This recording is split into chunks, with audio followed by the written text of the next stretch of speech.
बच्चों आपने एरिया निकालना तो सीखा हुआ है राइट। जैसे यहाँ पे आपको एक ट्राइंगल दिख रहा होगा, अगर मैं पूछूं इसकी एरिया कितनी है, आप बोलोगे सर फॉर्मूला आता है हमको half into base into height. तो यहाँ आप देखो बेस हमारा 2 के बराबर हो रहा है क्या, उसके अकॉर्डिंग हाइट भी यहाँ पे ना 2 हो जा रही है। तो ऊपर आप देखो एरिया मुझे मिल रही है 2 के बराबर। अब मैं आपको पूछूं मुझे एक जनरल फॉर्मूला बताओ जिसमें इस x2 की वैल्यू में अगर चेंज करूं, उस फॉर्मूला में पुट करूं, तो मुझे इसकी एरिया मिल जानी चाहिए। थोड़े से एफर्ट के साथ हम फॉर्मूला बना सकते हैं राइट। सिमिलरली अगर मैं इस ट्राइंगल का स्टार्टिंग पॉइंट अगर मॉडिफाई कर दूं, तो अब ये एक ट्रेपीजियम बन गया है जिसका भी फॉर्मूला आपको एरिया निकालने का पता है। तो उस फॉर्मूला को थोड़ा सा मॉडिफाई करके आप एक नया फॉर्मूला बना सकते हो जिसमें x1 और x2 की जो वैल्यू है वो अगर मैं पुट कर दूं, तो मुझे इस ट्राइंगल की इस ट्रेपीजियम की एरिया इजीली मिल जाए। लेकिन अब आपको ये ग्राफ दिख रहा है क्या मेरे पीछे, अगर मैं पूछूं इस ग्राफ के नीचे की जो ये ग्रीन एरिया है इसका फॉर्मूला बना के बताओ। और फॉर्मूला भी ऐसा बनना चाहिए जिसमें अगर मैं ये x1 की वैल्यू या x2 की वैल्यू चेंज करके पुट करूं, तो मुझे फाइनल आंसर मिलना चाहिए। जो आपको ऊपर एरिया दिख रही है ना, देखो वो x1 x2 के साथ कैसे चेंज होती जा रही है।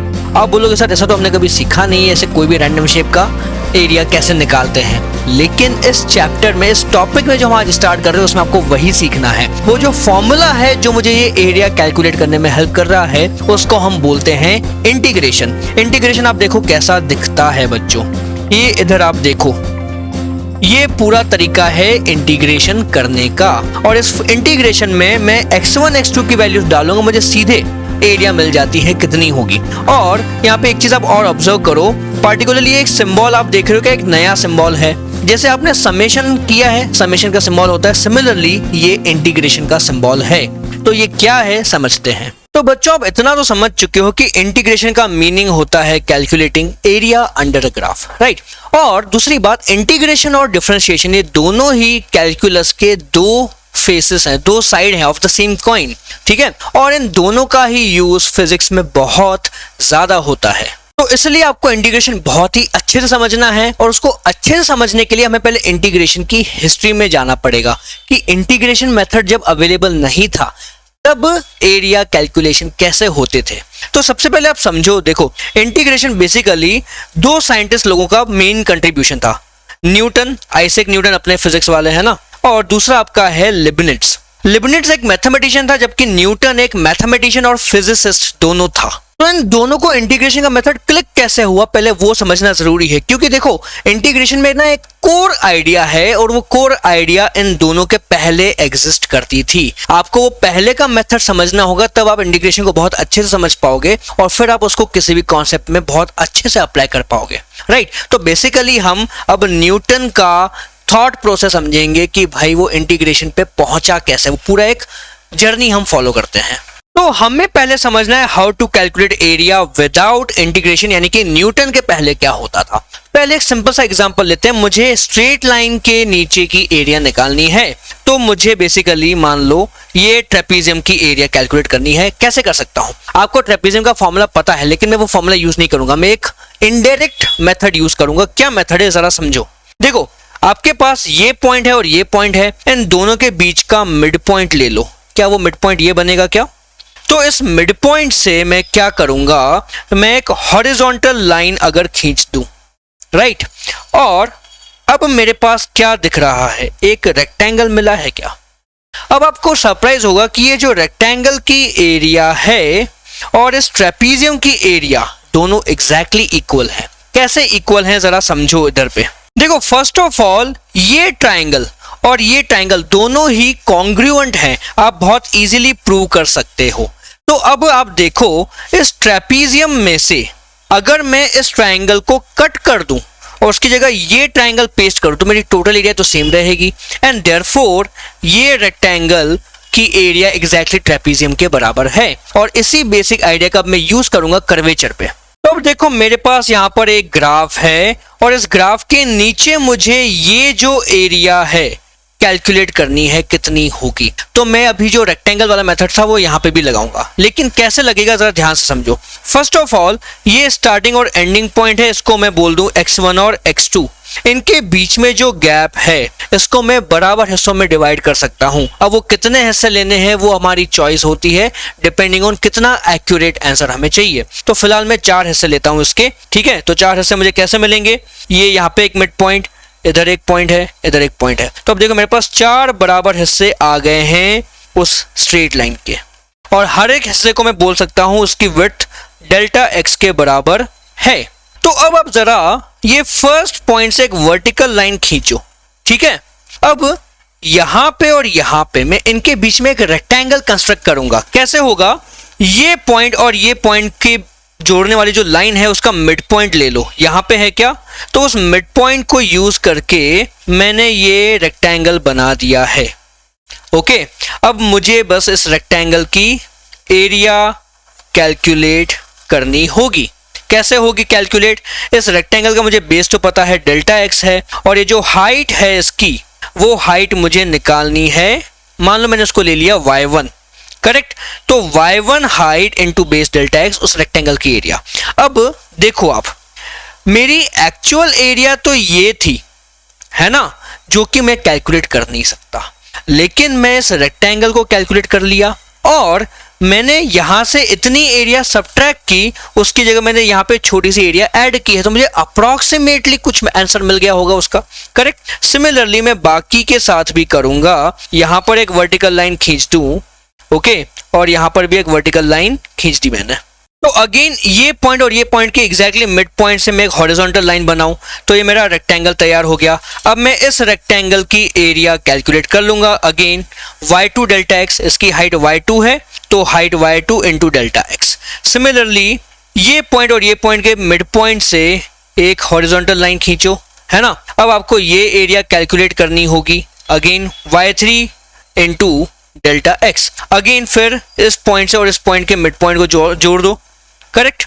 अब मेरे को एक और रेक्टेंगल मिल चुका है यहाँ पे, इसकी एरिया में कैलकुलेट करूंगा y4 इंटू डेल्टा एक्स। सबको मैंने ऐड कर दिया, तो मुझे एक अप्रोक्सीमेट एरिया मिल गई मेरे कर्वेचर के नीचे, और यही मेथड पहले फॉलो होता था। अब जरा ध्यान से समझो।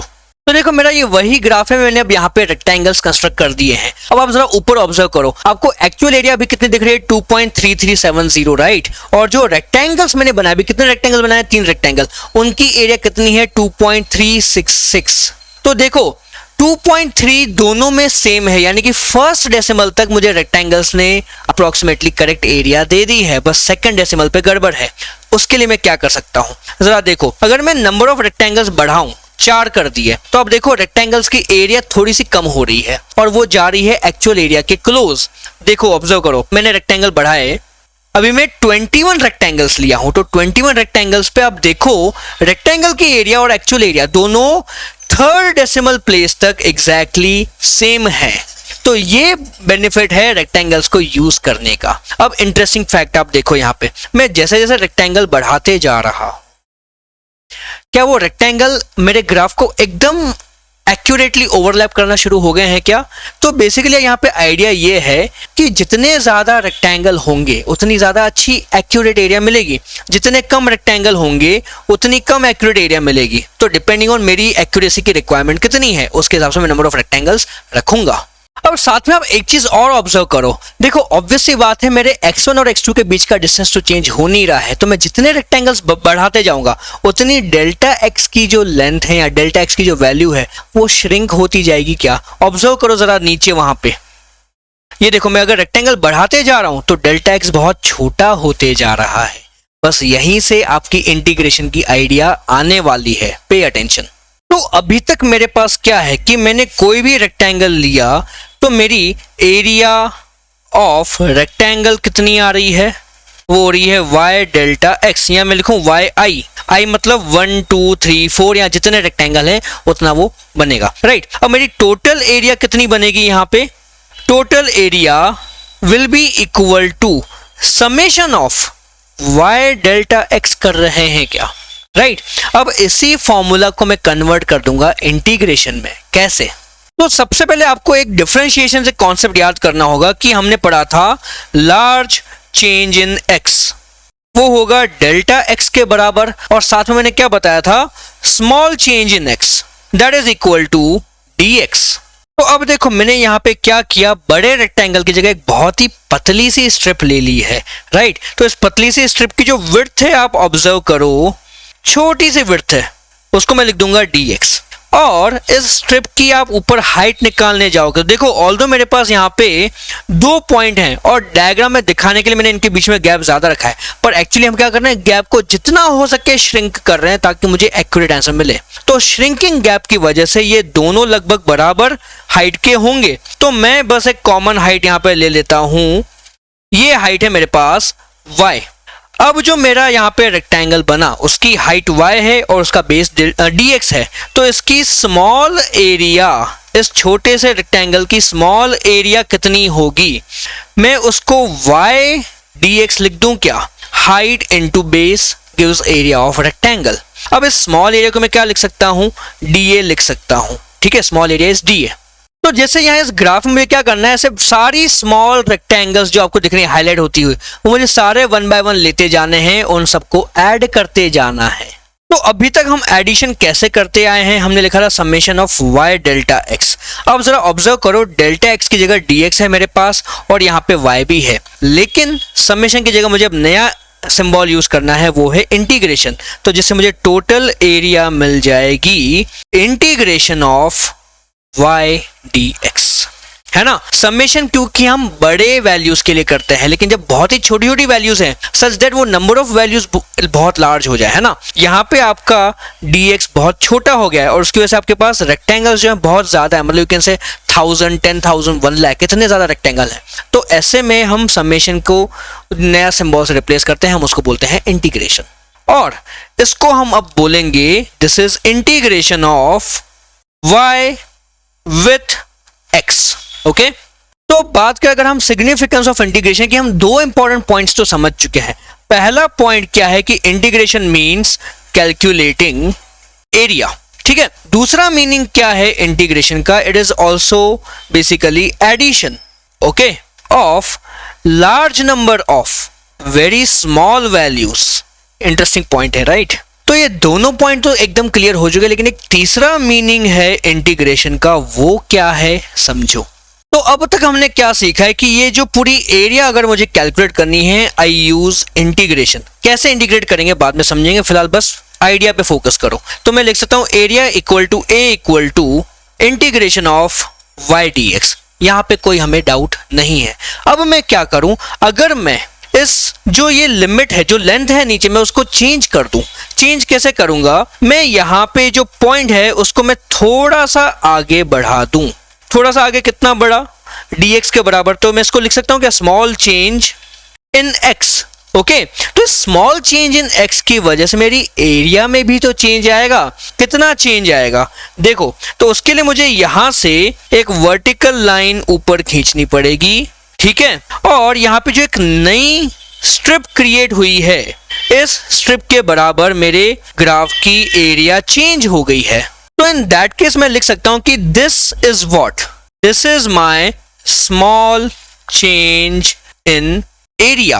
अब एरिया आपका a है, तो उसमें स्मॉल चेंज किसके बराबर होगा, dA के बराबर होगा क्या, हमने तो सीखा ही हुआ है ना, d मतलब स्मॉल चेंज। अब ये dA की वैल्यू क्या होगी जरा समझो। देखो मुझे इतना पता है dA equal to area of this thin strip. दिखाने के लिए मैंने उसको मोटा बनाया, बट एक्चुअली बहुत ही पतली स्ट्रिप है। उसका बेस dx है, उस स्ट्रिप की हाइट कितनी है वो इंपॉर्टेंट है। अब तो इसकी अगर मैं हाइट यहाँ पे बनाने जाता हूं तो इसकी हाइट y होगी क्या, यानी कि यहां पर जो x की वैल्यू है उसके हिसाब से मुझे y मिलेगा। तो कैन आई से कि dA is equal to height into base, कोई डाउट नहीं है इसमें। अब मैं इस फॉर्मूला को रीअरेंज करता हूं, dx को आप नीचे लेफ्ट में ले जाओ, तो आपको dA upon dx equal to y मिला। अब आप बताओ इससे आप फैमिलियर हो कि नहीं हो। dA upon dx is differentiation of a with x, that is giving me y।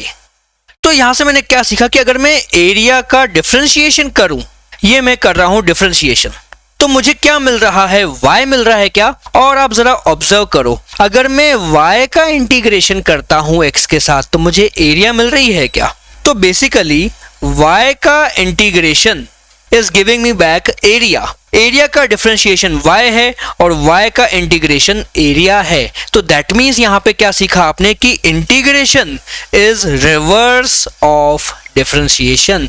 यही आइडिया न्यूटन को भी समझ में आ गया था। तो अब मैं जो यहाँ पे थर्ड पॉइंट की बात कर रहा था वो यही था कि integration is what, opposite of differentiation.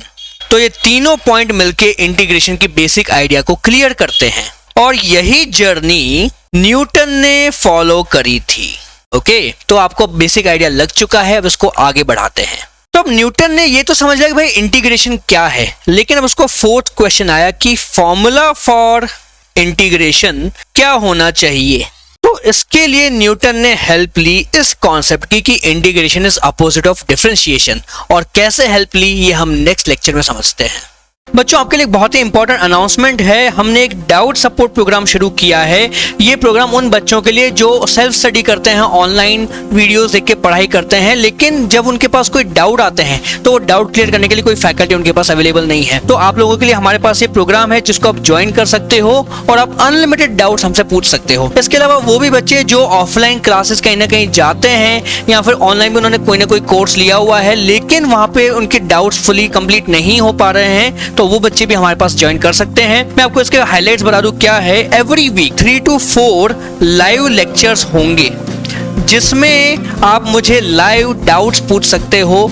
Doubt पूछने की कोई लिमिट नहीं है, जितने भी डाउट्स हैं आप पूछ सकते हो, मैं उन सबको क्लियर करूंगा। इसके अलावा टेलीग्राम या व्हाट्सएप पे भी आप मुझे डाउट्स सेंड कर सकते हो। मैं जैसे ही टाइम मिलेगा उन क्वेश्चंस का, उन डाउट्स का मैं व्हाट्सएप पे भी रिप्लाई करूंगा और अगर पॉसिबल हुआ तो मैं उनका वीडियो सोल्यूशन भी आपके लिए अपलोड कर दिया करूंगा। और ऐसा नहीं है कि हम सिर्फ व्हाट्सएप रिप्लाई करें तो कहानी कहाँ पे खत्म हो जाती है। आपको अगर फिर भी डाउट क्लियर नहीं होता और हमको लगा कि भाई हाँ ये डाउट को कुछ और तरीके से समझाना पड़ेगा, तो हम अगेन एक्स्ट्रा लाइव लेक्चर्स और लगा सकते हैं जहाँ पे आपके वो डिफिकल्ट क्वेश्चंस डिस्कस होंगे। और ये पूरा प्रोग्राम आपके सारे सब्जेक्ट्स के लिए, फिजिक्स, केमिस्ट्री, मैथ्स और इवन बायो के लिए भी है, यानी कि जो नीट के बच्चे हैं वो भी इसको ज्वाइन कर सकते हैं। इसकी फीस बहुत सिंपल है, आपको हर एक सब्जेक्ट के लिए सिर्फ 1000 रुपीज पर मंथ पे करना होगा फॉर ईच सब्जेक्ट।